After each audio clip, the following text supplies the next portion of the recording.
말씀을 전하기 전에 우리가 여러분 예배 전 10분 전에 오는 것도 참 쉽지가 않은데 우리 찬양 팀원들은 1시간 반 전에 이전에 나와서 식사도 그런 채 매주마다 이렇게 찬양을 준비합니다. 이 보통 일이 아니거든요.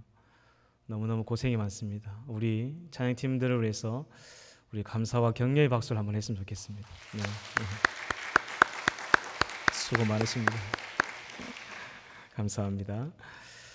그리스도인의 삶이라는 제목으로 오늘 잠시 말씀을 전하겠습니다. 여러분, 제가 예전에 신학교를 다닐 때 도서관에서 그냥 이런 책 저런 책을 그냥 한번 보던 적이 있었습니다. 그때 한 사진첩을 제가 우연히 보게 되었는데 그 사진첩을 딱 보는 순간 그냥 제 발을 멈추게 만들고 제 마음을 먹먹하게 만든 한 사진첩이 있습니다. 여러분, 제가 공부를 잘하거나 책을 좋아하는 거 전혀 아닙니다.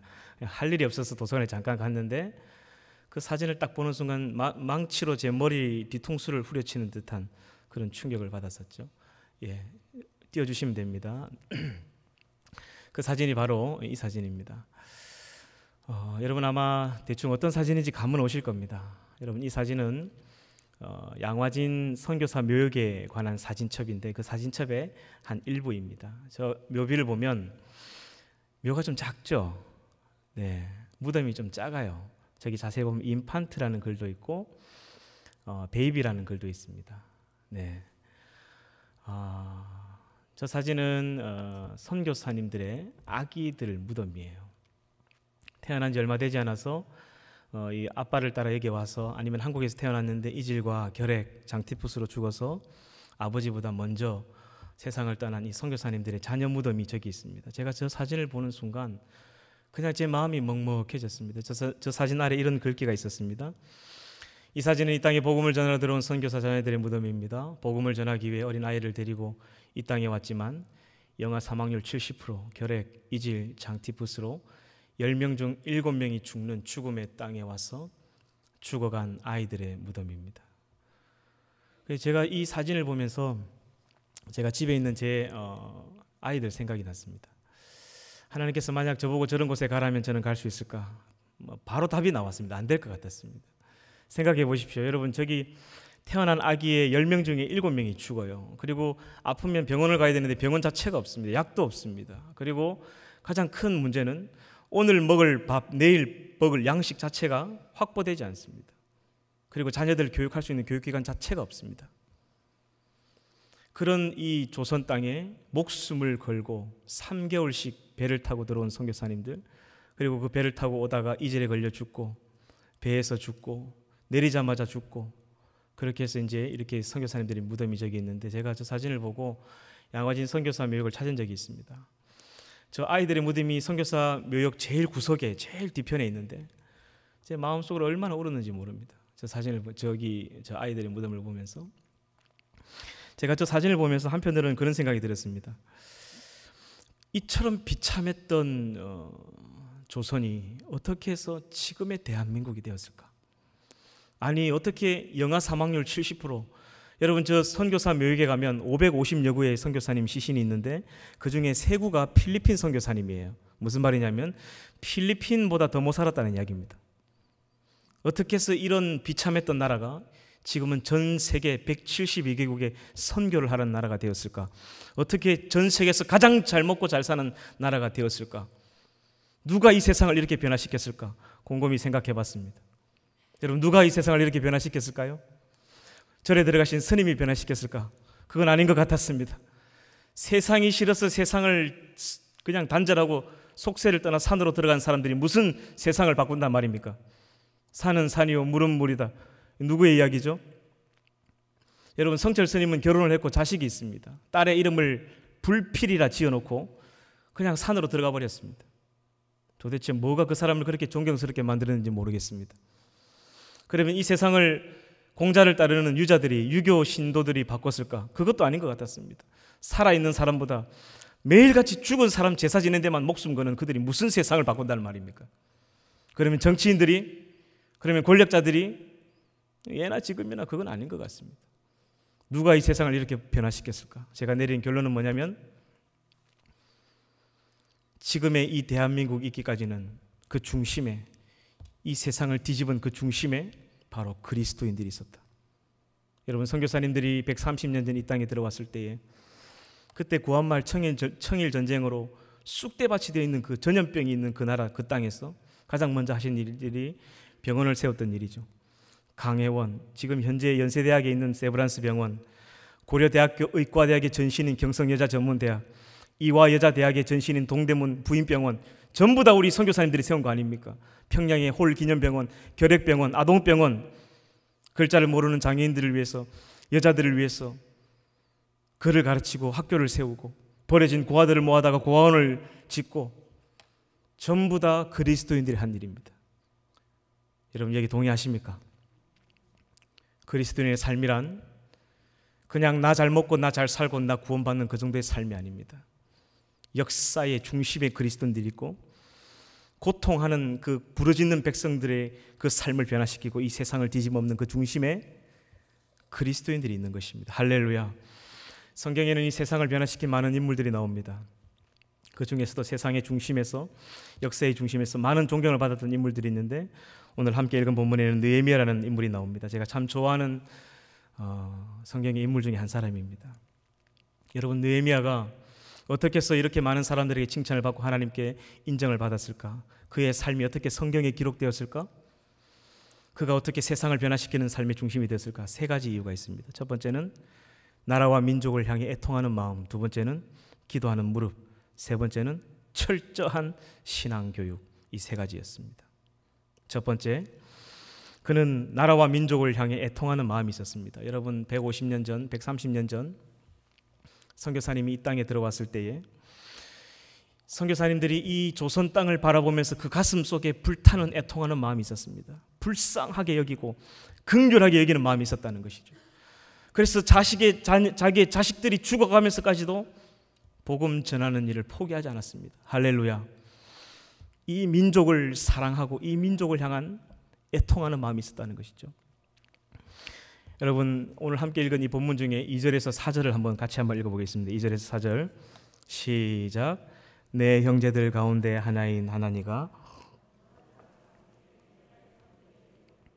내가 그 사로잡힘을 면하고 남아있는 유다와 예루살렘 사람들의 형편을 물은즉 그들이 내게 이르되 사로잡힘을 면하고 남아있는 자들이 그 지방 거기에서 큰 환난을 당하고 능욕을 받으며 예루살렘 성은 허물어지고 성문들은 불탔다 하는지라 내가 이 말을 듣고 앉아서 울고 수일 동안 슬퍼하며 하늘의 하나님 앞에 금식하며 기도하여 아멘.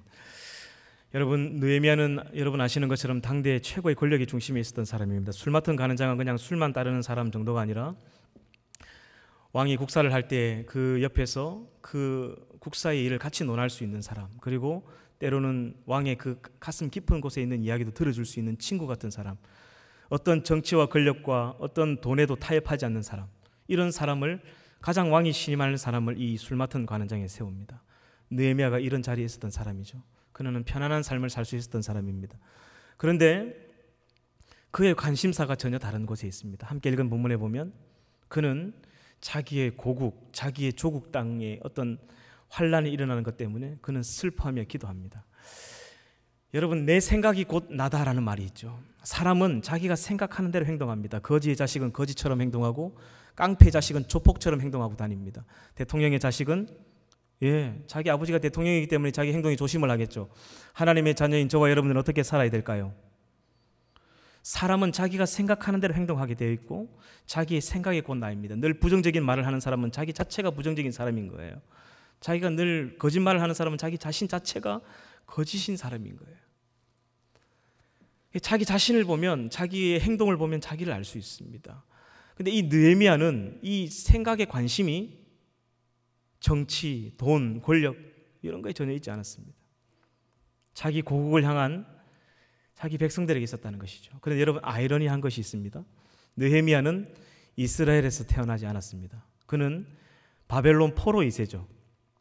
좀 쉽게 말하면 우리가 미국으로 이사를 가면 교포 1세입니다. 그죠? 교포 1세 정도는 고국을 그리워합니다. 고국에 일어난 일들을 접하기도 하고요. 근데 그 미국에서 그 교포들이 살다가 태어난 2세, 그 자녀들은 완벽한 미국 시민이죠. 시민권을 가진. 그들은 한국의 정서 자체를 몰라요. 느헤미야는 바벨론 포로 2세입니다. 여러분, 미국에 있는 교포 2세가 한국의 밀양에 있는 요양병원에서 불이 나가지고 어르신들이 50명이 죽었다, 이 일 때문에 슬퍼하며 금식하며 기도했다는 이야기 들어보셨습니까? 있을 수가 없는 이야기죠. 놀랍게도 느헤미야는 이스라엘 땅을 한 번도 밟아본 적이 없습니다. 자기 아버지의 고국 땅을 위해서 지금 기도하는 거예요. 자기가 한 번도 가본 적이 없는 자기 아버지의 땅, 그 고국 땅의 슬픈 일을 통해서 자기가 지금 슬퍼하고 있는 겁니다. 놀라운 이야기죠. 어떻게 이럴 수가 있을까? 그 아버지 하가랴를 통해서 철저히 역사 교육과 신앙 교육을 받았을 것이라 추측해 볼 수 있습니다. 그리고 그가 자기 고국 땅에 일어난 하가랴를 자기 하나냐를 통해서 들은 이 이야기를 듣고 그가 금식하며 기도했다고 했죠. 한 7일 금식했나? 아니면 21일 다니엘 작전 기도를 했나? 40일 금식 기도를 했나? 그게 아닙니다. 1절을 보시면, PPT 남기시고 1절에 보시면요, 그가 아닥사스다 왕 제20년 기슬러월에 수상궁에 있습니다. 수상궁은 페르시아의 겨울 별장이죠. 여기서 12월에 그가 있었습니다. 근데 2장 1절에 보면 그가 다시 왕 앞에 나아간 때가 니산월입니다. 니산월은 4월이죠. 무려 120일 동안 그는 울며 금식하며 자기가 단 한 번도 밟아보지 않은 고국 땅을 위해서 그는 기도했다는 것이죠. 여러분, 우리 그리스도인 마음속에 세상을 향해 이렇게 아파하는 마음이 있어야 됩니다. 수많은 선교사님들이 자기의 자식의 시신을 이 땅에 묻으면서도 이 조선 땅을 향해서 애통하는 마음이 있었던 것이죠. 그래서 그들은 선교를 포기하지 않습니다. 그들의 몸이 부서져도 그들은 질병을 치료하는 일을 멈추지 않았습니다. 그들의 눈물과 헌신 때문에 지금의 조국교회가 여기 서 있는 것입니다. 할렐루야. 그분들의 눈물과 기도로 이런 산성교회가 서 있는 것입니다. 할렐루야. 우리가 TV를 통해서는 매스컴을 통해서 안타까운 소식들을 많이 듣습니다. 작년 이맘때쯤 코로나가 터져서 대구에 있는 청도 쪽에 한 요양병원에서 수많은 사람이 죽어나갔습니다. 근데 그 소식을 듣는데 제 마음속에 애통하는 마음이 안 드는 거예요. 아파하는 마음이 안 드는 거예요. 그러면서 제가 그 뉴스를 보면서 내가 과연 그리스도인이 맞나 이런 생각이 들었습니다. 그리스도인이라면 그런 소식을 들으면 아파야 될 텐데 저 사람들 도대체 뭐 하는 사람들이냐? 이 시국에 저기서 뭐 하냐? 어떻게 관리를 했기에 저 모양이냐? 이렇게 비난하고 있는 저의 모습을 봤습니다. 그게 바로 제 모습이더라고요. 여기 가까운 밀양에서 갑자기 화재가 나가지고 요양병원에 불이 나가지고 할머니 할아버지 움직이지 못해가지고 50명이 죽었는데 그 소식을 들으면 가슴이 아파야 될 텐데 가슴이 하나도 안 아픈 거예요. 내가 그리스도인이 맞나 이런 생각이 듭니다. 그냥 놀랄 뿐이죠. 느헤미야는 자기가 태어난 땅도 아닌 자기 아버지의 고국 땅을 위해서 120일 동안 금식하며 기도했습니다. 그리스도인들은 이런 애통하는 마음이 있어야 됩니다. 여러분, 우리 그리스도인이 아니면 어떻게 세상이 변화가 되겠습니까? 절에 들어가신 스님들이 세상을 변화시키겠습니까? 목숨 걸고 제사만 드리는 죽은 사람들에게만 관심 있는 그 유자들이 세상을 변화시키겠습니까? 우리 그리스도인들이 안 드리면, 우리 그리스도인들이 이 세상을 향해서 아파하는 마음을 가지지 않으면 이 세상에는 소망이 없습니다. 느헤미야가 그가 이 세상을 변화시킬 수 있는 두 번째 이유는 기도하는 무릎이 있었습니다. 찰스 스윈드라는 분은 느헤미야는 무릎으로 기도하는 지도자였다라는 이야기를 하셨습니다. 함께 읽은 말씀 5절 6절을 볼까요? 5절 6절 같이 한번 읽어보겠습니다. 시작. 이르되 하늘의 하나님 여호와 크고 두려우신 하나님이여 주를 사랑하고 주의 계명을 지키는 자에게 언약을 지키시며 긍휼을 베푸시는 주여 간구하나이다. 이제 종이 주의 종들인 이스라엘 자손을 위하여 주야로 기도하오며 주는 귀를 기울이시며 눈을 여시사 종의 기도를 들으시옵소서. 나와 내 아버지의 집이 범죄하여. 여러분, 이 본문에 보면 느헤미야의 기도의 수준이 보입니다. 그는 자기 잘 먹고 잘 사는 거 그런 거 기도하지 않았습니다. 여러분, 여기 6절에 보면요, 놀라운 말씀이 나오는데 우리 이스라엘 자손이 주께 범죄한 자들을 자복하오니 주는 귀를 기울이시며 나와 내 아버지의 집이 범죄하였으니 용서해달라는 기도를 합니다. 여러분, 지금 자기가 잘못한 게 아니에요. 자기는 이스라엘 땅에서 태어나지도 않았고 그 이스라엘 땅에서 이스라엘 백성들처럼 하나님을 거역하거나 반역하지도 않았습니다. 그런데 그의 고백이 뭐냐면 하나님, 이것은 나의 죄입니다. 내 아버지의 죄이고 우리 조상들의 죄입니다. 그가 자기가 잘못한 것을 위해서 구하는 게 아니라 나와 내 아버지의 집이 하나님 앞에 범죄하였으니 용서해달라는 기도를 하는 거예요. 여러분 이런 기도를 들은 하나님의 마음이 어떠하셨을까요? 감동이 되지 않았을까요, 여러분? 그냥 자기 안위 정도의 기도가 아니에요. 어떻게 이런 기도를 할 수 있을까요? 단 한 번도 태어나보지 않은 자기 고국 땅을 위해서, 그 자기 고국의 백성들이 지은 죄를 위해서 자기가 지금 기도하고 있는 거예요. 여러분, 우리가 뉴스를 통해서 어떤 교회에서 문제가 터지면 아이고 저 교회 저럴 줄 알았다. 어떤 큰 교회에서 그 재산 때문에 또 자식에게 교회를 또 세습한다는 이야기를 들으면 그럴 줄 알았다. 돈 먹고 돈 넣기다. 우리가 이렇게 손가락질을 하고 비난하지 않습니까? 여러분, 에베소서를 보면 이 교회라는 공동체는 한 예수 그리스도의 몸인 공동체예요. 우리는 예수 그리스도의 몸에 접붙임을 당한 우리는 가지들이죠. 한국 교회는 이 예수 그리스도의 한 몸으로 이루어진 지체입니다. 쉽게 말하면 오른손이, 권력 있는 오른손이 썩어가가지고 부패하고 타락하니까 왼손이 야, 너 뭐하고 있어? 너 이렇게 되냐? 지금 이렇게 삿대질하고 있는 거예요. 내 손이 썩어가고 있는데 지금 우리가 이렇게 하고 있다는 거죠. 한국 교회가 한 예수 그리스도라는 몸 안에 함께 접붙임 당한 우리 모든 공동체인데 우리 넘닐처럼 이야기를 합니다. 그 한국 교회의 죄악은 나의 죄악이고 그 큰 교회가 세습으로 잘못한 것을 그렇게 잘못했다면 내가 회개해야 되는데 우리는 전혀 그렇게 하지 않습니다. 손가락질하고 있죠. 우리는 우리의 지체를 서로 이렇게 삿대질하고 있는 거예요. 근데 이 느헤미야는 놀랍게도 자기가 잘못한 것도 아닌데 자기 고국의 백성들이 잘못한 죄를 놓고 하나님 용서해달라고 120일 동안 금식하며 기도를 했다는 것이죠. 어떻게 이게 가능했을까? 그의 아버지 하가랴 그리고 그 바벨론 포로 생활 중에 그 수많은 민족의 지도자를 통해서 철저한 신앙 교육을 받았을 것이라고 생각합니다. 그리고 마지막 세 번째, 느헤미야가 그가 지금의 느헤미야가 되었고 세상을 변화시키는 중심에 있을 수 있었던 이유는 철저한 신앙 교육입니다. 앞서서 말했지만 여러분, 그 종살이를 하면서 얼마나 힘들었을까요? 하루 종일 노가다 하고 저녁에 와서 쉬고 싶지 않았을까요? 여러분, 이렇게 설교하고 집에 가면요 녹초가 됩니다. 애들이 뛰어와도 안아줄 수 있는 힘이 없어요. 그런데 하루 종일 그 노예 생활을 하고 저녁에 와서 뭘 했냐면 자녀들에게 하나님을 가르친 거예요. 하나님을 경외하는 법을 가르치고, 이스라엘 백성들이 나라를 잃고 성전이 무너지고 이 바벨론 타국 만리에 붙잡혀 와서 그들이 깨달은 사실 하나가 뭐냐면 우리가 지금 이런 고통을 당하는 이유는 딱 하나다. 하나님의 말씀을 우리가 우리 자녀들에게 가르치지 않았다. 모세가 죽기 전 신신당부했던 너의 자녀는 네가 가르쳐라. 길을 갈 때나 앉았을 때나 누웠을 때나 일었을 때나 내 자녀에게 부지런히 가르쳐서 내 하나님 여호와의 말씀을 가르치고 그 계명과 율례와 법들을 따라 살게 하라. 내 하나님 여호와를 마음을 다하고 뜻을 다하고 힘을 다하여 잘 섬기게 하라. 이것을 가르치라 했는데 이것을 하지 않았죠. 이것이 우리의 죄다. 그래서 그들은 그 노예 생활 중에도 자녀들을 가르쳤습니다. 얼마나 힘들었을까요? 그들이 고통스러울 때는 그 바벨론 강가에서 울었다고 하죠.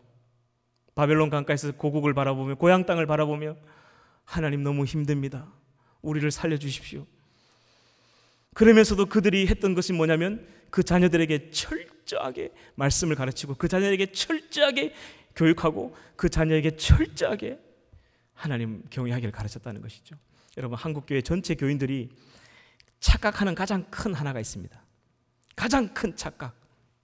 그것은 뭐냐면 교회에 맡기면 신앙생활 잘하겠지.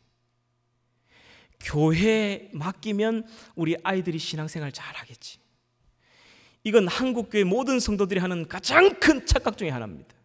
저는 이거는 마귀가 주는 생각이라고 생각합니다. 마귀가 한국교회 우리 자녀들이 성경을 읽어버리면 큰 놀라운 일이 벌어지거든요. 성경을 알아버리면, 성경의 말씀을 아이들이 읽어버리면요 엄청난 일들이 벌어지기 때문에 마귀가 이건 철저하게 막아요. 교회만 보내라. 교회만 예배만 드리면 된다. 저는 이게 마귀가 주는 생각이라고 생각합니다. 여러분 생각해 보세요. 일주일 168시간 중에 우리 아이들이 교회 와서 예배 드리는 시간이 몇 시간입니까? 딱 1시간입니다. 그 1시간 중에 찬양 20분, 말씀 듣는 시간 20분, 공과 공부 20분. 그 일주일 중에 성경을 배우는 시간이 딱 20분이 끝이에요. 그러고도 교회에 가서 예배 드리고 나면 우리 아이들은 매주마다 교회 열심히 다녔습니다. 신앙생활 아주 잘했습니다. 쏟고 있는 거죠. 가장 큰 착각이죠. 우리의 자녀들 내가 가르쳐야 됩니다. 오늘 이 밤에 보니까 우리 아이들이 같이 온 가정들이 있는데 이게 가장 바른 모습이라고 생각해. 우리의 자녀들은 부모의 뒷모습을 보고 신앙을 배운다고 하죠. 어머니가 기도하는 뒷모습을 보고 같이 기도하고, 어머니가 예배 드리는 뒷모습을 보고 같이 예배를 배웁니다. 어머니가 성경 읽는 뒷모습을 보고 같이 성경을 읽어요. 말로서는 절대로 되지 않는 게 이 신앙교육이죠. 우리가 우리의 삶으로 모범을 보여야 됩니다. 그리고 우리가 우리의 자녀들에게 우리가 스스로 가르쳐야 됩니다. 하나님의 말씀과 법들을. 이스라엘 백성들이 이 바벨론 70년을 보내면서 가장 후회하고 그 풀무불에 던져지면서 그들이 고통하면서 그들이 깨달았던 사실, 우리가 이런 고난을 당하는 것은 우리 하나님의 말씀을 저버렸기 때문이다. 그래서 그들이 이것을 깨닫고 철저한 신앙교육을 했던 것이죠. 어떻게 바벨론에서 태어난 교포 2세가 이렇게 자기 고국을 위해서 눈물로 기도할 수 있을까요? 여러분, 오늘 함께 읽은 말씀 7절에서 11절을 보십시다. 7절에서 11절을 보시면 역사 교육을 받지 않았다면 할 수 없는 기도죠. 모세의 율법의 말씀을 읽어보지 않았다면 할 수 없는 기도가 이런 기도입니다. 같이 한번 읽어보겠습니다. 7절에서 11절 말씀입니다. 시작. 주를 향하여 크게 악을 행하여 주께서 주의 종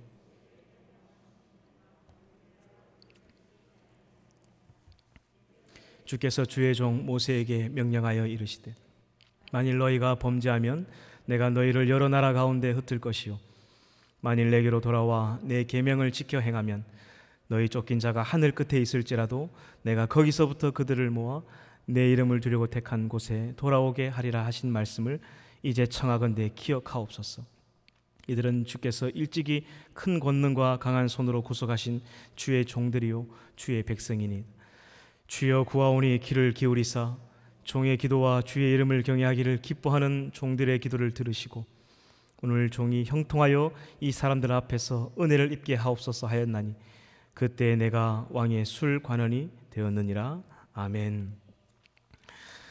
여러분, 우리가 우리 자녀들에게 이 이스라엘 백성들이 이 종살이를 하면서 가르쳤던 이 신앙의 마인드를 가지고 가르친다면, 청년이 되고 나이가 들어 타국에 갈지라도 타지에 갈지라도 거기서 객이 될지라도 하나님을 예배하고 기도하는 느헤미야 같은 이런 자녀이 될 줄 믿습니다. 이제 마지막으로 100년 전 이 조선 땅에 그렇게 살아서 자녀들에게 삶의 모범이 무엇인지를 보여주고 그 삶을 통해서 그 자녀들을 바른 그리스도인의 삶으로 이끌었던 한 선교사님들의 이야기를 하고 말씀을 마무리하도록 하겠습니다. 제임스 홀과 로제타 홀 선교사님이신데요. 이분들은 캐나다에서 이제 본적을 가지고 있는 의사 부부였습니다.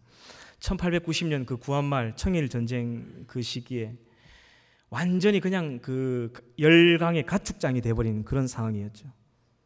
전염병이 돌고 먹을 것은 없고 여기저기 수많은 고통 소리가 신음하는 그 시대에 이 조선을 향한 하나님의 마음을 주셔서 3개월 동안 배를 타고 왔습니다. 여러분, 지금처럼 일본 가는 그런 유람선 타고 가는 게 아닙니다. 굉장히 불결한 배였습니다. 거기서 이질이 걸려 죽는 사람이 허다했습니다. 그 당시에 선교사들이 배를 탄다는 것은 그때 목숨을 걸고 타는 것이었습니다. 그렇게 해서 왔던 서울의 모습, 평양의 모습은 딱 저랬습니다. 사람이 살 수 없는 공간이었죠. 그들이 봤던 시체들이 가는 곳곳마다 온 동네에 죽은 시체들이 저렇게 그냥 처리를 할 수 없어서 널브러져 있었습니다. 그러다 보니까 장티푸스, 이질 같은 이런 전염병들이 창궐했던 시기입니다. 영아 사망률 70%, 10명 중에 7명의 아이가 죽어가는 죽음의 땅, 그런 곳에 선교사님이 오셨던 것이죠. 오셔서 가장 먼저 하셨던 일이 뭐냐면 저런 사람들을 찾아가서 먹지 못해서 결핵으로 죽어가는 사람을 치료하고 입지 못해서 배고파하는 사람들에게 먹을 것을 나눠주고 그렇게 해서 헌신적으로 살았습니다. 이 외국인과 서양인에 대한 마음이 오픈되지 않았던 많은 한국 사람들이, 이 조선 사람들이 어떻게 해서 마음의 문을 열게 된 계기가 있는데요. 저 뒤에 계신 분이 선교사님이신데 저 밑에 있는 아이가 앞에 있는 두 아이 중에 한 명이 화상을 입고 왔습니다. 화상이 너무 심해서 이식을 받아야만 이 부위를 치료할 수 있는 상황이 됐습니다. 변변한 의료 시설이 없는 그때 어떻게 했냐면 선교사님이 자기 엉덩이의 살을 잘라서 그 화상이 있는 부위에 이렇게 수술을 해줬습니다. 놀랍게도 하나님께서 치유하셔서 회복이 돼버리고 많은 사람들이 이 헌신적인 모습에 감동을 하고 그때부터 밀려오기 시작했습니다. 밀려 들어오는 사람을 감당할 수 없을 만큼 환자들이 밀려 들어오는데 결국 제임스 홀 목사님은, 선교사님은 한국에 오신 지 3년 만에 장티푸스에 걸려 돌아가시고 맙니다. 그때 자기 아내 뱃속에 둘째 딸 메리스가 임신 중이었죠. 한국에 왔을 때 첫째 아이가 태어났고요. 그래서 둘째 아이를 출산하기 위해서 다시 캐나다로 돌아갑니다. 많은 사람들은 이제 다시 돌아오지 않겠지, 이런 나라에 어떻게 다시 돌아오겠나, 남편도 죽고 어떻게 여기서 살겠나, 이제 안 올 거야 생각했는데 아이를 출산하고 몸을 회복하기도 전에 자기 아이를, 두 아이를 데리고 자기 남편이 죽은 조선 땅으로 다시 돌아옵니다. 돌아올 때 그냥 돌아온 게 아니라 출산하고 몸을 추스리는 동안 이 교회 저 교회 찾아다니면서 이 조선에 대한 이야기를 하고 병원을 세워야 된다, 이 결핵으로 죽어가는 사람이 너무나 많다, 그래서 모금을 하기 시작했습니다. 그리고 넘어왔을 때 가장 먼저 한 일이 평양에 홀 기념병원을 세웁니다. 자기 남편의 이름을 따서. 그렇게 해서 헌신적으로 그 치료하고 회복하는 일을 멈추지 않았습니다. 그러나 시련은 계속되었죠. 그렇게 사랑했던 둘째 딸, 너무 이뻤던, 눈에 넣어도 이쁘지 않은 둘째 딸 메리스가 그만 이질로 죽어버리고 맙니다. 너무너무 고통스러워서 자기 딸을 먼저 떠나보내는 그 아픔을 이겨내기 위해서 몸이 부서질 때까지 일을 했다고 하죠. 그래야 피곤해서 빨리 잠이 드니까, 안 그러면 너무 고통스러우니까 그렇게 매일매일 살았다고 해요. 예, 이디스 홀이죠. 죽었습니다. 자기 남편과 딸을 이 조선 땅에 묻었던 것이죠. 그러나 그의 사역은 멈추지 않았습니다. 자기 아들이 결국 장성해서 다시 캐나다로 보냅니다. 그리고 너는 의사가 되어라. 그리고 나와 내 아버지가 사랑한 이 조선 땅으로 다시 오너라 해서 자기 당대뿐만 아니라 자기 자식에게까지도 이 땅에 와서 복음을 전할 수 있도록 그에게 부탁을 합니다. 그리고 이 아들 셔우드는 장성하에서 의사가 되고 거기서 결혼할 이 메리언, 자기 아내를 데리고 또 이 땅으로 들어옵니다. 여러분, 이 셔우드 홀, 이 가족이 한국 땅에 와서 했던 놀라운 사역들이 광해여원, 그리고 현재 고려대학 의과대학의 전신인 경성여자대학 전문학교를 설립하고 현재 이화여자대학의 부속병원인 그 전신이 되었던 동대문 부인병원을 설립합니다. 광성중학교, 광성고등학교, 그리고 맹인들을 위해서 점자책을 만들어서 보급하고 여인들과 사람 취급을 받지 못한 장애인들에게 한글을 가르치는 엄청난 일들을 이 가정이 하게 됩니다. 전쟁으로 짓밟혀 있던 이 백성과 추에 굶주린 이 조선의 백성들을 그들은 가슴 아파했고 그들을 위해 기도했습니다. 어머니 로제타이고요, 아들 셔우드, 며느리 메리언, 그리고 손자 2명이죠. 귀엽죠. 그러나 이제 얼마 지나지 않아서 이제 일제 식민 지배가 시작됩니다. 그리고 이 외국인들은 추방령이 내려지게 되는데요. 스파이로 몰아서, 간첩으로 몰아서 강제로 추방을 해버리는데, 떠나는 날 그 아침에도 그 마당에 같이 가족들이 모여서 우리가 사랑했던 이 땅, 이 조국 땅 언제 다시 돌아올지 모르지만 우리가 이 백성을 위해 축복하고 기도하자 하면서 그가 떠났습니다. 그리고 세월이 흘러서 여러분, 조선해상이라는 책에 보면 나라에서 이 홀 가족에게 국가의 훈장을 수여하기로 했습니다. 근데 한평생 가난한 사람들을 위해서 살다 보니까 입고 갈 옷 한 벌이 없는 거예요. 그래서 이 소식을 듣고 자기 지인들이 돈을 모아서 양복을 사주어서 그 상을 받았다라는 이야기가 있습니다. 그리고 실제로 이 셔우드 홀은 살아생전 다시 한국을 방문하게 되죠. 그리고 이 양화진에 자기 아버지 묘역에 가서 이렇게 손을 얹고 있죠. 그가 이렇게 이야기합니다. 저는 지금도 한국을 사랑합니다. 내가 죽거든 내가 태어나서 자랐던 사랑하는 이 나라, 또 내 사랑하는 어머니와 아버지, 동생이 잠들어 있는 한국 땅에 저를 묻어주시기 바랍니다. 그래, 그는 결국 1994년 돌아가시고 그 아들 가족 2대를 전체 다 양화진 선교사 묘역에 저렇게 합장을 해서 기념비를 세우게 됩니다. 여러분, 누가 이 나라를 이렇게 사랑할 수 있을까요? 과연 누가 자신의 고향 땅도 아닌데 2대에 걸쳐서 목숨을 다해 헌신할 수 있을까요? 불교인들이, 유교인들이, 정치인들이, 어림없는 이야기죠. 이 세상을 변화시키는 그 중심에는 이런 그리스도인들이 있었다는 것이죠. 역사를 움직이는 그 중심에는 이런 그리스도인의 삶이 있었다는 것입니다. 느헤미야 최고의 권력을 가졌지만 고향 땅을 위해 120일 동안 금식하며 울며 기도할 수 있는 느헤미야처럼 본국을 떠나 태평양을 건너 부모와 자식에 걸친 이대가 이 조선을 위해 헌신한 이 홀 가족처럼 우리도 이 나라와 민족을 위해 오늘 이 밤에 애통하는 마음을 가지고 함께 기도할 수 있기를 간절히 바랍니다.